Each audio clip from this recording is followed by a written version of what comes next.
being here. And I mean, before we started to record, we're having this discussion about socialism. We're having a discussion about true capitalism. And we're starting to see a split and a discussion about both right now. And we're starting to see that people are getting a little confused about what true capitalism is, what crony capitalism is, what socialism is. And I think we discussed this right before we started to record, and that's why we decided to record, that we needed to discuss what this is all about. Now, you were telling me that there's this discussion going on amongst individuals about capitalism, crony capitalism, socialism. And we hear Trump out there saying, we don't want to be a socialist country. We see Alexandria Ocasio-Cortez calling for socialism, other individuals talking about socialism. Now, what do you think is going on here? Why is this whole discussion coming up right now? Well, it isn't a brand new discussion. This is actually the rise of populism that we have been seeing, particularly since 2008, when the crisis came up. So this is an evolution. That's what I'm really seeing, is more of an evolution, because income inequality what they call the form of capitalism that they're talking about is really crony capitalism. It's not true capitalism where somebody stands or falls on their own merits. Right. Think about 2008. That's what we were talking about. Right. And those banks that took those risky bets, they would have failed. They didn't fail. They got bigger. They got systemically more important. And those big bets that have been untested, their current experiments that are inside of the system, it's a ticking time bomb. But this is not capitalism. So that's what's going to push us into the next financial system, the next political system. And we need to be able to make these educated choices so that we actually get the kind of system that we really want, that's going to be more fair. I'm not going to say completely fair, because that is not going to happen, but at least more fair. Where do you think we're leaning towards? Do you think we're leaning towards more crony capitalism, or do you think we're leaning towards socialism, or do you think we're leaning towards true capitalism? Well, okay. Well, right now we are hugely inside of crony capitalism. And the reason is this: it's really interesting. I'm constantly researching. And so I'm actually working on this right at this moment. But we have shifted in the financialization of the economy, where we used to be agriculture. And then we went to manufacturing as the most important. Then in the 80s, once the central banks took control, finance began to become the most important. And we went from a savings-based economy, where the individual would save and produce, to a debt-based economy, where all of these new products and experiments, in this financialized world, they're all short-term debt instruments. They're all debt. It's all based on debt. That's why credit scores have become so important, and the ability to take on debt. And now they're going, oh yeah, we've got to give better salaries. Why? So that people can consume more and they can service that debt, because that's what the whole system is now based on. So crony capitalism? Oh, heck yeah. Take a look at the consolidation. Take a look at 2008. That really isn't that long ago. Think back. These banks were insolvent then because of the leverage. They have more leverage in the system now. They just changed the accounting rules. That's all. They didn't get rid of the leverage. They just changed the accounting rules. That's what they do. So you can't see all the leverage and the off-balance stuff that they're doing. Crony capitalism? Yeah, crony capitalism. The industries, the financial sector, the corporations, the zombie corporations, the sovereign wealth funds, these are all targeted to succeed. And it's all on the backs of the population, their ability to be taxed and their ability to consume and create and service debt. And that's why we're going towards socialism, which I'm not a believer of socialism either. But crony capitalism, no, I'm a big believer in true capitalism, where you succeed or you fail based on your own merits. I mean, look at what's happening in Wall Street today with the unicorns, right? These are corporations that their whole business plan is not to make money and probably never, ever, ever to make money. And yet they're valued at $23 billion, $42 billion, $79 billion. Why? Why are they valued that way? Because that's the amount of money that risk takers, the early quote unquote investors, that's the amount of money that they put into this endeavor. And all the while that these layers of fundings were creating these corporations that don't have to make money. I know I'm ranting right now, but these corporations that don't have to make money go into these industries, and Amazon set that tone, and they decimate the middle class. They decimate the mom and pops. They decimate them because a mom and pop has to make money in order to stay in business and provide a service. But these new corporations, these unicorns, they don't have to do that. Wall Street puts that valuation, and then they turn around. The insiders, and this is what's happening right now, the insiders are selling out. Most of these, like Lyft, got a 20% first day pop. Levi, at least they're profitable. They got a 30% first day pop in price. So the insiders that have pushed these overvalued corporations to ridiculous heights are selling into the market to funds, ETFs, that the normal person is buying. They have no idea what they're buying. They're buying risk. That's what they're buying, and they don't even know it. They're buying an unprofitable corporation. And just like in 2000 when that was discovered, that all of these corporations that had 800 times earnings, losses as far as the eye could see, and then that bubble popped, this bubble will pop too. And it'll pop in the face of mom and pops. And that's why, and people won't understand it.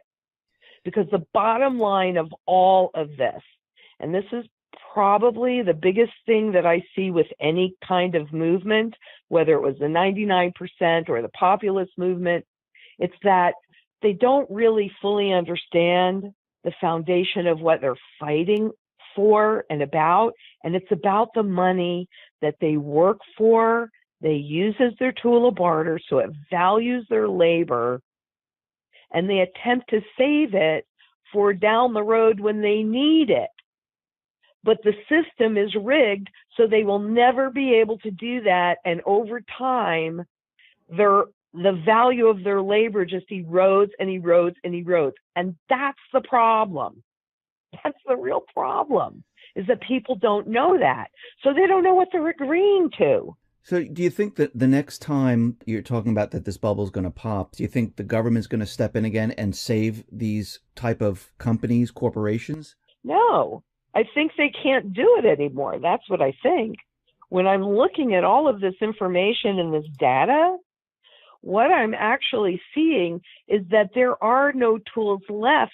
But, you know, I mean, I've been saying forever that the system died. The system that we knew it died in 2008.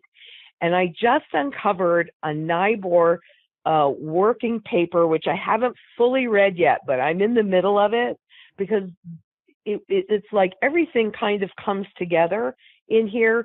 And what they're talking about is how the system shifted in 2008. That was the conclusion of a planned trek from getting rid of any true collateral-based system where there's value underneath there, to a pure collateralized system where it's just short-term funding. It's just trading funding, which is not stable.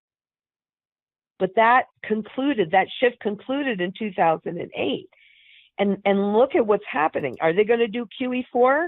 Well, supposedly the U.S. is doing so great economically, supposedly. Why do we need QE4? Not only that, inside of this paper, and again, I haven't fully read it yet, but I will. I'll finish reading it. But they were talking about the fact of planned recessions to burn off this excess. But the central banks globally are out of ammunition too. Do I think they're going to try to do it again? Yes, but I found evidence where over time, all of this same behavior has become like pushing on a string. It just doesn't work anymore. No matter how much debt you take on, I mean, people, corporations, governments, at some point, they must service that debt. And we are at that point.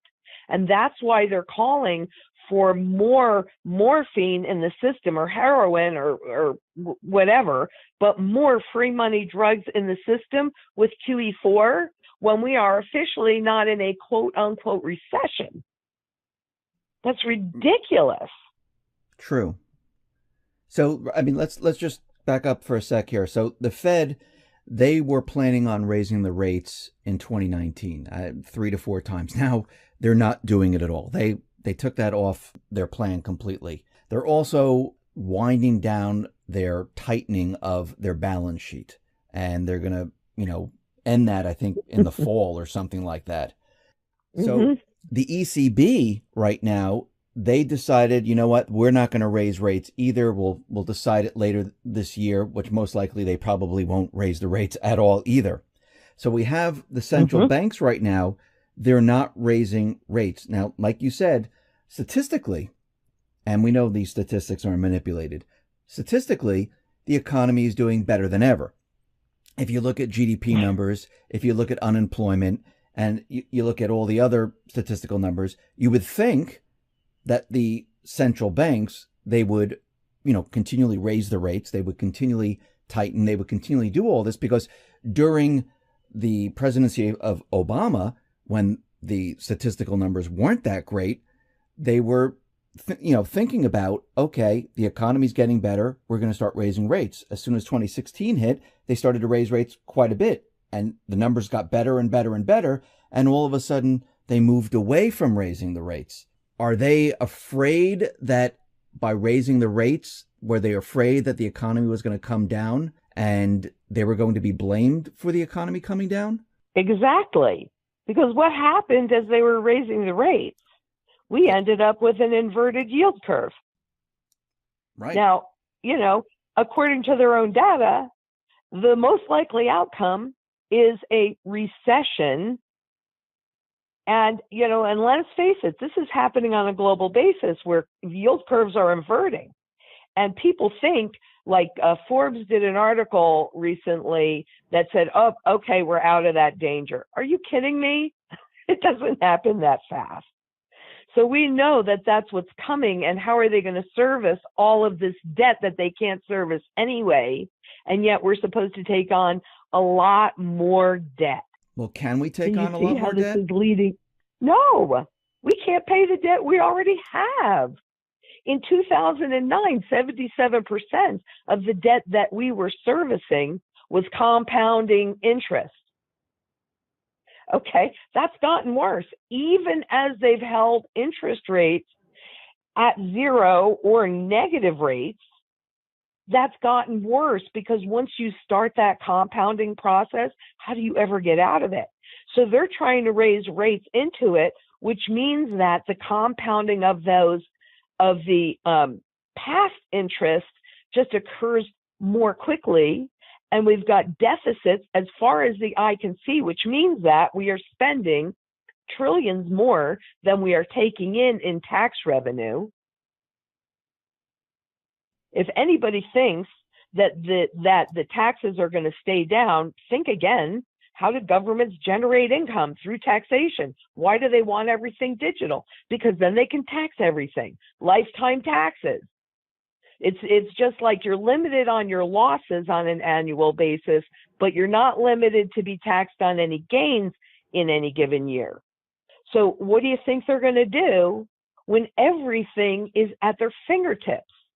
That's why we have to maintain choices. That's why it's critical for people to really understand what the real fight is. It's about the money that we get paid that values our labor. It's about the money that values our labor. We deserve, how much is your time worth? How much is your time worth? How much is your effort worth? How much is that worth? Why do you let others dictate that? You should be dictating how much you're worth by being paid in money that retains its value, or at least doesn't lose it at some central banker's whim. Well, that's the big problem. That's the big problem is that yes, my time is valuable and I like to get paid, but when you're using a fiat currency and it's losing value every single day, it's very difficult to stay afloat and get ahead because it takes more of those same dollars to purchase an item. Take a look at the minimum wage. Why do we go? I mean, when I was younger, the minimum wage was $3.35. As time went on, I mean, what are we at? $15 or something? Why has the minimum wage gone up to 15? Because nobody could make it on $3.35 an hour. So at some point, we're going to have to get rid of this fiat system. At some point, we're going to have to say, well, that's where we're at. Yeah, I believe that too. I believe we're at the end stage now. Yeah, I mean, it has to be, because now they're going to negative rates. Everybody's going to negative rates, which they've gotten all the purchasing power value, right? Officially, less than 4 cents and dropping, right? That's the official rate. The only reason why it still has any value is because we have agreed to work for it and use it as our tool of barter. But once we go into, and that's what all of where we're at right now will push us into that hyperinflationary depression that we have already started to enter. We just don't know it. It's just not visible quite yet. But with all of the global central banks doing that pivot and now talking about doing more QE, it didn't work before. All it did was inflate those asset bubbles, the fiat money asset bubbles. And, it's funny because, is this a bear market or a bull market fake out that we're going in right now? Or is it the melt up phase? It's hard to say because the system that we know is dying. And so to generate more controlled inflation, I think they're out of tools. I don't think they can do it. And that would mean that we're entering the melt up phase, not the bull, the bear fake out or the bull fake out. But it's hard to know. It looks like it, though. If you see those global central banks turn on those spigots high speed again, which is already happening or promised to happen in Europe, I mean, what do you think? I think they are going to do QE 4, 5, 6. I think they have to. I think there's no other choice. Yeah. I think they need to do this to keep the system going. But I mean, we talk about the debt and we talk about the system can't go on. We're at the end stage. I mean, I'm hearing rumblings that gold is going to make a huge move. Do you think if gold does make a huge move, do you think this would protect us or help us with the debt? So let's say, we had gold. You own it. Well, yeah. I mean, look at Italy. They're fighting with the central bank right now. They're saying, listen, the gold belongs to the people. It doesn't belong to the central bank. We want it back. And they're passing 2 laws now that they're trying to take away. They're trying to get the gold from the central bank and say, it's not yours. If countries have gold and gold starts moving, I mean, we know that Russia and China, they've been accumulating a lot of gold. India's been accumulating a lot of gold. Other countries have been repatriating their gold. If countries, and supposedly the United States has gold, Some people say no, some people say yes. But if gold moves up, wouldn't this be the weapon to use against the central bank to help us with this debt problem? If you had an honest government, then yeah, because the government would use that gold to stabilize everything. The problem is there's pretty much of a revolving door between central banks and governments and Wall Street. So, whose best interest is this really in? I think that it makes the most sense to become your own central banker, and you hold the gold, you hold the silver, you hold it yourself, so that you can guarantee, or almost guarantee anyway. I mean, I can't give you many guarantees, but they're holding it to hold its value and therefore their power. Well, we should be holding it for the same reason. So by holding, I wouldn't trust a government at this point. So by becoming your own central bank, by holding gold and silver, how does this protect you? Because, I mean, this is what people have been seeing. People have been seeing the gold price, move up a little bit and move right back down a little bit, move up a little bit, really hasn't been going anywhere. I mean, at one point it has come down and people get nervous saying, oh, why am I holding this? It's losing value. Why should I hold this for the future? How is this going to protect me? Because it's bobbing up and down. Now, how, by holding the gold, by holding the silver and holding these precious metals, how does it protect you? So there are a few things that I heard you saying in there. Mm-hmm. Okay. Number one, as far as the gold price in terms of in this country, dollars is concerned, but that would be true anywhere in the world in terms of their own currency. What you're really looking at is spot gold, which is a fiat money product that was developed to control the visible price of what people see, and therefore is called perception management.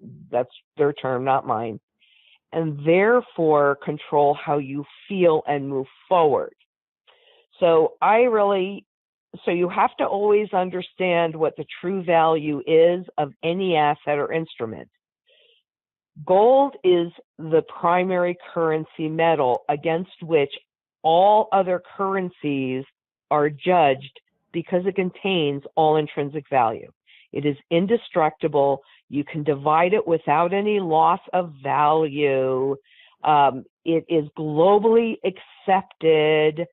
And it is a store of value over time. So it meets all the criteria to be a good money. And it is also quite limited, and that puts parameters around governments. So they don't want you to hold real money gold, because then they can't use the inflation tax against you because it holds its value over time. And it's out of the system, so it's invisible to them. So therefore, it's harder to control. So that's why when you're looking at the spot market, that's a manipulated price. It's $1.50 to control 500 ounces of gold if you are JP Morgan Chase. And I'm not exaggerating. You can go to the CME website and see this. It's $1.10, so $110 to control, what would 500 ounces of gold be, at this point, right? It's cheap, easy to control. A rising gold price is an indication of a failing fiat currency. So it is to the central banker's benefit to suppress the visible price of gold while they are massively accumulating. Year over year, central banks have bought 77% more gold. And there have been a broadening base of buyers, not just in the central bank arena, but in a lot of different arenas that would show you the smart money is quietly accumulating while they cheaply suppress the price. Therefore, what we're seeing on both a short-term and a long-term basis is gold forming what's called a cup. And it really kind of looks like the bottom of a cup. And that indicates that smart money is accumulating. 360 will be the breakout of the short-term cup, or 1360 rather, sorry, will be the breakout of the short-term cup on gold. So do I think it's going higher? Oh, yes, I do. But not just because of the spot market. That will continue to be controlled. The reason why you buy gold and the way that gold and silver, because it's not just gold, it's silver. Those are the two monetary metals. The way that they protect you into what we're going into is quite simply because of the broad base of buyers through manufacturing, in electronics, in the monetary system, in art, in food, in jewelry. There is always demand for gold. They revalue the fiat money against the physical monetary gold, like we've seen in many countries, in Venezuela, in Turkey right now, all over the place, in this country, from 20 bucks an ounce to 1,300 an ounce. They revalue that overnight, and then gold starts to move toward its true fundamental value in terms of that fiat. If you hold gold, you're participating in that. If you hold paper, it goes away. But what about the manipulation from the central banks? Aren't they going to try to keep gold down? Yes. And is this going to end? Or? Yes. Yes, on both counts, because yes, they're going to suppress the price of gold as long as they can. Though remember, there's also a cost to mine. So the price of gold really, I mean, I'm not saying that they can't push paper gold below that, but you wouldn't get any gold into the market, period. Because it would be, so there's a floor on how low they can actually push it. Real gold, they cannot push to zero because of that demand as well. So you have global demand, there's a limit to how low they can even suppress the price of gold. Now, when they're ready to reset the currency in the system, that is how it is done. It's not like they've got a dozen or even two choices. That is how it's been done for 5,000 years, is they revalue that fiat that has no value. It only has, it's used in one place, and it only has value because you agree that it has value. But it has no other value than that. So they have to revalue that to physical gold to get rid of all these debts, to repay all these debts with currencies that have no value. Now, if you're an individual, and let's say you have a fixed rate mortgage and you buy gold, well, you're going to be executing and you hold on to it into the reset. Then you get to liquidate that gold for those fiat dollars that have no value, and something that might take you, 10 ounces of gold today might take you an eighth of an ounce of gold then. So that's the same strategy that central banks and governments are utilizing. And so we can take advantage of that. I mean, I believe so strongly that you look at what the smartest guys on any given topic are doing for themselves. Those guys, those early investor unicorns, they are flipping, selling out, right? We've been watching tons of insider selling. Central banks are accumulating gold. The 1% are accumulating collectible gold. That's what they're doing. So that's what I'm doing. I'm emulating them. You don't have to know all of these nuances. You just need to know where and how. That's the pattern piece that I always talk about. You just have to know where and how to look at a few simple things. And then ask yourself, well, how can I do that? That's what the strategy that I developed based on repeatable patterns. It's not rocket science. It's just what always happens, and therefore, what's the next most likely outcome? How can I be in a position to take advantage of that? And how do I know where we are in this trend? I am not a short-term trader. I'm not going to look for something like that because it doesn't matter to me. It's not what's important. I am a long-term strategist, and I want what's called dynastic wealth. That's wealth that lasts in families at least 300 years, and it's not intangible. That's the kind of wealth that evaporates. That's why fiat wealth evaporates, because it's intangible. It's not real. But real goods that can survive all of the abuses between governments and central banks and inflation and income inequality and revolution and pestilence and all that stuff. Well, what are those? Well, it's the three legs of the dynastic wealth stool, which is real estate, rare collectibles, and gold. Gold is arguably the most important leg because it's what supports the other two legs. And you can actually do gold in all three legs because you can have a gold mine, you can, and you can have a rare gold Fabergé Easter egg or a super rare gold numismatic coin.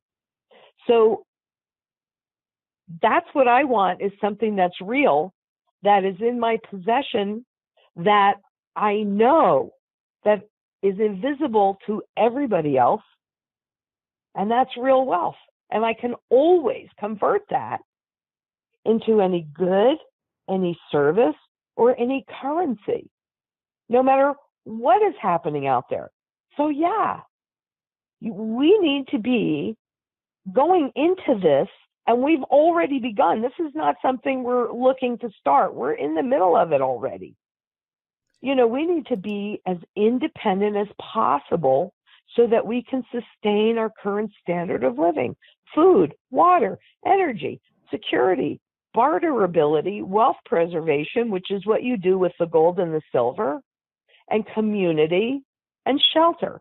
That's what we need. You said something very interesting, that gold is invisible to the system. What do you mean by that? Well, once you buy the gold, the physical gold, and you're holding it in your hand, well, nobody else can see it but you. So it's invisible to the system. The central banks, you know, nobody, who knows, who's to say you didn't give it away? Quite honestly, that is what I give gifts. They don't keep records of like who gets gold and who doesn't have gold and things like that? No, not at this point anyway. When you're buying gold, physical gold, it is a non-taxable event. When you liquidate the physical gold, depending upon what it is that you're liquidating, that may or may not generate a 1099. Now, all good citizens should always pay all taxes that are due. But it's upon the liquidation of it, and it kind of depends as to whether or not it becomes visible. Now, do companies have to keep records of things? Of course you do, because there's tax records and all that stuff that you have to maintain. And I'm not saying that if records weren't subpoenaed that they wouldn't be provided, because of course we're always going to do everything that keeps us to the legal letter of the law. We're super careful about that. But the reality is it's just, if like you go to a jewelry store and you buy a necklace and you walk out of there, does the jeweler have a record that you bought that necklace? Yes, but maybe you gave it to your daughter, or maybe you gave it to a friend. I happen to give gold and silver as gifts. I mean, I've been doing that for years.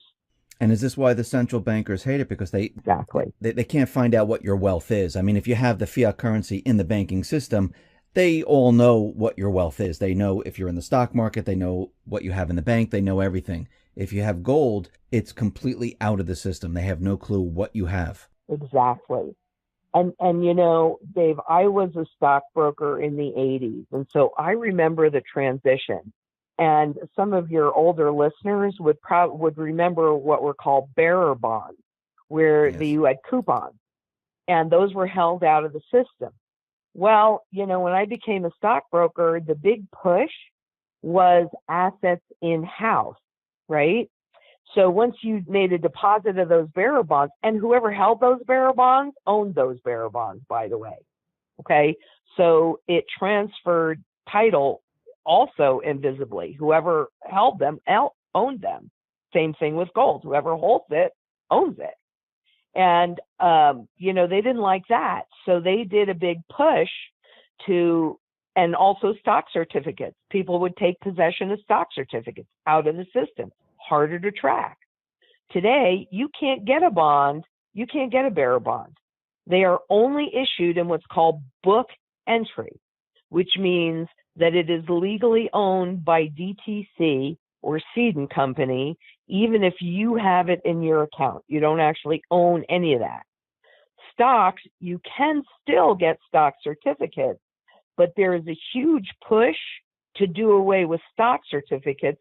And while we're on that, look at the shift that's been happening with stock certificate ownership and voting rights, with the dual class of shares that are coming out, where what are you really even getting if you think you own a stock? Because if you don't like what's going on there, you have no say. Levi sold 235 million shares, or I don't know, something like that. The family did, and they retained 99% of the voting rights. So, I understand there's a big shift in obvious ownership after all of the years of unobvious where people gave up ownership. But yeah, that's why you have gold, because it's the only thing that is actually out of the system and invisible. And yeah, you're right. That's why central bankers hate it. Do you think gold could destroy the Fed? Yeah. Oh, okay, you do. Yeah, if enough people understood it and made different choices, and actually, we vote with our pocketbooks, don't we? Yes. That's how they get what we really feel and what we really mean. So yes, I think that together we have the ability. There's more of us than there are of them, but I think it's important for people to understand what they're really fighting for, and then do it. I mean, just live your words, but think about it. I'm 64. I'm only going to be here probably another 30 or 40 years. I think I'm going to make it to 100. That's fantastic. But it's for my children and my pardon? I said, that's fantastic, making it to 100. Yeah, well, it's in my family, and I eat really healthy, so I think I got a shot. But still, my life is mostly over. It's really for my children, and especially for my grandchildren and my great-grandchildren, and on and on and on.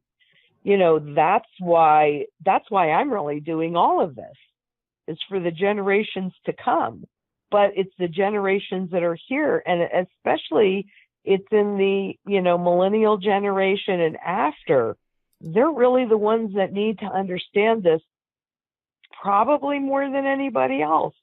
But presumably, if you can get 3% of the population, just 3% of the population, to go in a certain direction, that could be enough to tip the scale. So when you think about it that way, maybe it's not as daunting. I mean, education is what your work is all about. So, and you do a great job of it, by the way. Thank you. So do you think we're still heading towards a recession? I know we talked about this before in our other interviews. Oh, 100. Yeah, I have no doubt. No doubt. Look, there was a minute there where the 10-year bond rate was below the overnight Fed funds rate. I captured that image. So I have that image. I mean, right now, the Fed is backing off of, the interest rate hikes. They're backing off, tightening their balance sheet. And we're starting to see maybe the Fed will start to introduce stimulus again. Will this push us further out now, like maybe past 2020?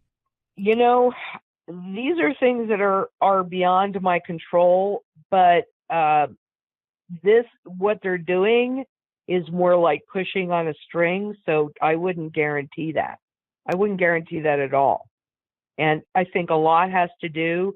Jim Cramer, not my favorite person, but on CNBC, he said, watch out after the Uber IPO. Now we'll have to see what happens in the markets, because that's the gauge of it. Is this a melt up? If they start pumping more money into the system, then we could be in the melt up phase, but I still don't think that's going to stop a recession. You've got a global slowdown. Even all it'll do is keep fiat money assets inflated, but that's not going to stop a recession. I mean, ask people out there, all the money that they put in the system since 2008, isn't it just a select group that thrives through that? Most people did not thrive since 2008, attempted to withdraw stimulus and everything started imploding. It didn't work. I know. This leads me to my next question then.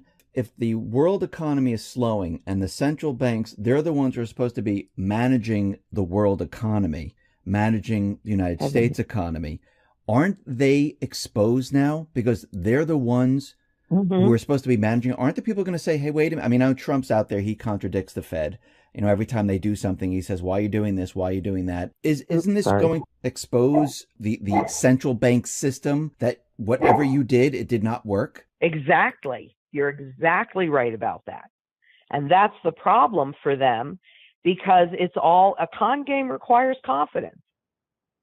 And so you've got to have confidence that the central banks can manage this, that the governments can manage this, or guess what happens? You lose power. So do you think the central banks will lose power? I think they're scared to death of it. I don't know if they'll lose power or not. That's where the IMF comes in. That's where the crisis comes in. So it depends on you know, how believable all the garbage is, or how scary it really gets out there. But ultimately, I mean, look at Venezuela. How much confidence is there in the government or the central bank there? Right. And even with Brexit shows a loss of confidence. That's the whole point of Brexit, is the populist movement. You know, that's what Trump getting elected for was all about. It's the populist movement. And now we're having a conversation between capitalism and socialism, even though it's not real capitalism, it's crony capitalism and socialism, and why we may end up, you know, towards a socialist movement, which, you know, then I think you lose even more control. You give even more control up to the government. I think we need to, as a whole, as a population, say we've had enough. And understand what we're fighting for, and then, you know, and then live with integrity and live your words. And coming together as a community is one way that we can do it. And becoming your own banker is another way. I mean, I've been studying currencies since 1987, and there are repeatable patterns. And when you look at what governments and central bankers are doing, and you look at this path, what you see is that it really is just a typical pattern in any currency's life cycle. Maybe they have new tools because of the technology. And so, you know, this great experiment was the first time that they really controlled the speed of inflation. But you know, what's the difference between inflation and hyperinflation? It's just the speed of it. The end result is the same. They get everything, you get nothing. And you made such a good point about people. I mean, they're living paycheck to paycheck, most of them. They can't save up for the future. This was not an accident. This was all by design. Why is that okay with people? We have to say, no, you don't get to design what we're willing to work for anymore. No, we want to have a say, a real say, and we want to have a way to monitor that you are not abusing that over time. Because what will end up happening when all that confidence is lost is they'll put a component of gold. I mean, I really do believe that the SDR is perfectly positioned to be the next world reserve currency, having components of, key currencies globally. But I think ultimately it'll probably be a component of all of its members. So maybe 189 different currencies so that you can have a global currency that is also a local currency if a component is in there. That's what they're talking about. It makes sense. It's logical. It's easier to trade on a global basis. I get that. But they're going to have to put a component of gold in there to stabilize everything. When all of the global confidence in the central banks, in the governments, in the financial systems, in the currencies, when that's all lost because we've been so sorely abused, I mean, just think about Venezuela on a global scale. And people say that can't happen. Sure can. It's happened in this country before 3 times during civil wars, or wars, not necessarily civil war, but that was one of them. The Revolutionary War, the War of 1812, and the Civil War. We had hyperinflation in this country. We've been in a perpetual state of war since 1989. This is not an accident. We have less than 4 cents officially of that dollar. And the more debt we take on, the more money that they print, the less value that currency has. And when they do that QE, we've already seen an uptake in the monetary velocity, which means the speed that money changes hands is already upticking. Well, guess what that could be telling us? The hyperinflation has begun. We just don't see it yet. They start injecting massive amounts of QE back into the system. When that happens, you better be in position. You better be in position. Because that's going to, look, I could be wrong. These are things that are not within my control, but we're at the end stage here. Get ready. Just get ready. By the time you see it, it's too late. By the time you see it, it's too late. Get your physical gold. Get your physical silver if you want a strategy, because that's what we do at ITM Trading. We deal in the physical metals, obviously, to fulfill the strategy, but we help people develop their own strategies based on their goals and their circumstances. And then we help you stay informed and recognize, that's what my work on the YouTube channel that we have, ITM Trading, or you can Google me, Lynette Zang, it'll come up. But that's what my work is all about, is helping people know where to go. So I put links in so you can capture different links that you want to go back to and pay attention to. And I show you the images so you can start to recognize the patterns. What are the smartest guys in the room doing? What does that look like? Here you go. And now you can start to make educated choices that support your real goals, instead of being quote unquote nudged by their perception management so that you're leaving your wealth exposed, you're volunteering it, and you don't even know it. And when these markets crash, heaven help us all, because whatever wealth is in there, it's staying. It's not coming out. Look at 2008. And that was just a warning. This is the end. Lynette, thank you very much.